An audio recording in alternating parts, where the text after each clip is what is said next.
Pertama, bagaimana kita bisa mencintai Al-Quran? Ya cintai.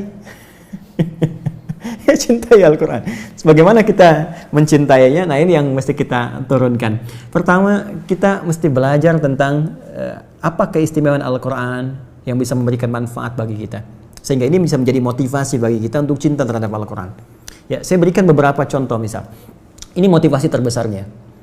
Al-Quran adalah sarana terbaik untuk memberikan bakti terindah kita kepada kedua orang tua. Ini hal pertama yang saya tanamkan pada jiwa. Bagaimana saya mencintai Al-Quran dengan menjadikan motivasi itu untuk memberikan persembahan pada orang tua. Ayah, kan, yang telah berusaha maksimal memberikan yang terbaik untuk kita. Di ujung nafasnya bahkan memeluk minta maaf karena tidak bisa mengantarkan ke pesantren. Kan? Ibu berjuang dengan darah, keringat, air mata, memberikan yang terbaik. Ya, sampai harus meminjam untuk anaknya supaya bisa belajar. Ya, makan dengan keadaan terbatas. Lalu kita mencoba apa yang bisa kita berikan. Ya, karena kalau cuma dunia, orang nggak beriman pun bisa berikan itu. Saya ingin pemberian saya sifatnya abadi. Saya ingin istimewakan orang tua saya bukan hanya di dunia, tapi saya ingin tunjukkan kepada seluruh makhluk langit dan bumi ketika dihisab.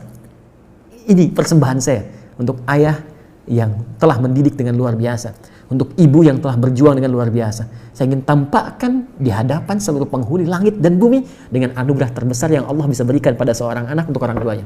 Dan itu tidak ada yang lain kecuali Al-Quran. Kecuali Al-Quran. Di Quran surah ke-13, Ar-Ra'd ayat 23 sampai 24, Allah langsung berfirman, "Jannatu 'adnin yadkhulunaha wa man salaha min abaihim wa azwajihim wa dhurriyyatihim wal malaikatu yadkhuluna 'alaihim min kulli bab salamun 'alaikum bima sabartum fa ni'ma uqbad dar." Ada sekelompok orang yang akan masuk ke surga melalui surga Aden. Sebelum dia masuk, dia akan dihiasi dulu.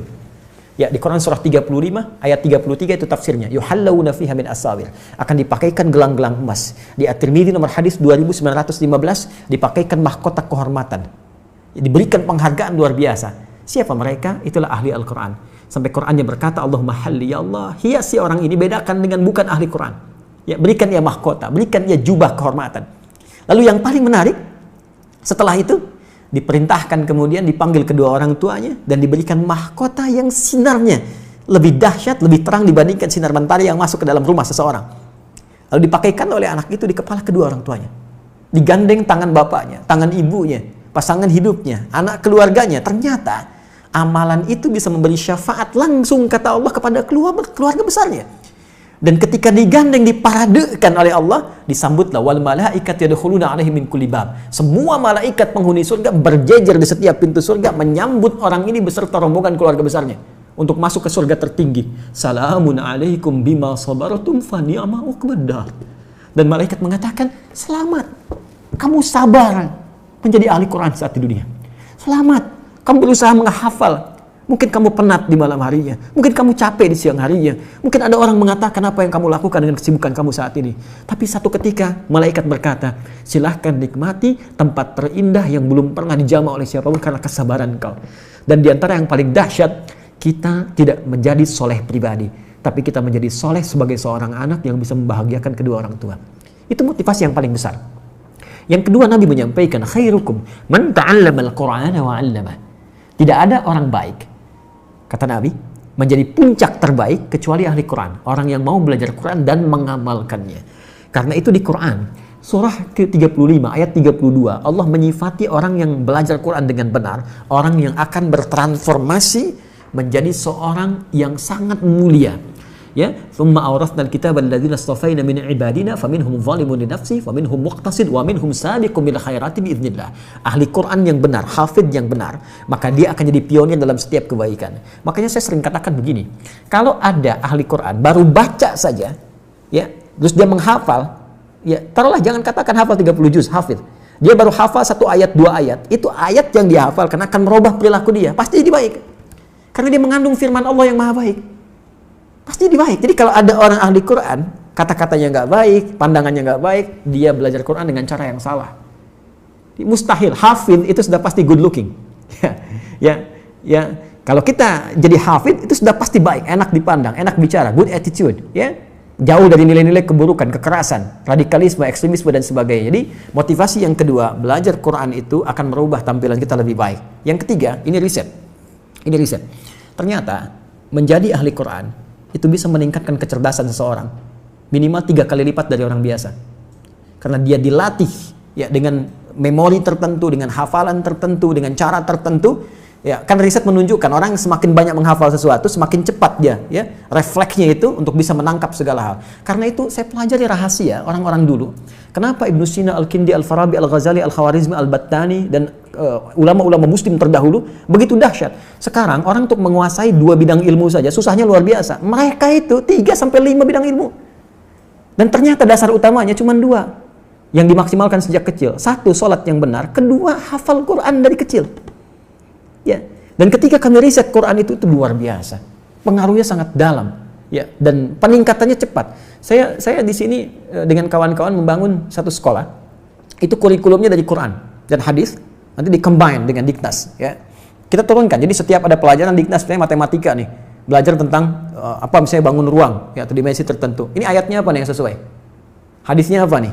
Kita turunkan, jadi materinya Diknasnya dapat, Qurannya dapat, hadisnya dapat. Tahukah Anda apa yang terjadi?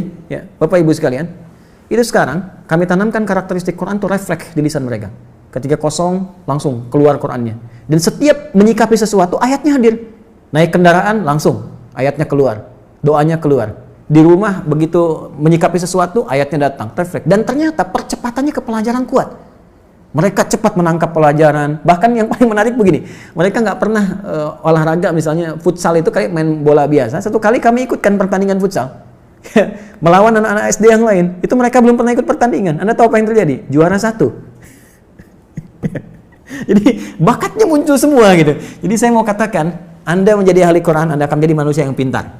Ya, ingat. Quran sendiri mengatakan tidak ada manusia yang bodoh, yang ada dosen yang kurang kreatif dalam mengajar.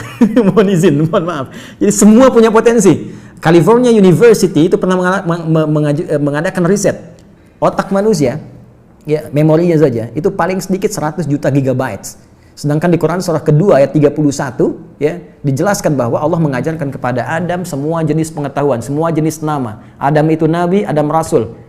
Karena Adam itu nabi, Adam rasul, Adam punya fitrah kenabian, diajarkan langsung. Tapi Adam manusia. Kita nabi, kita manusia bukan nabi.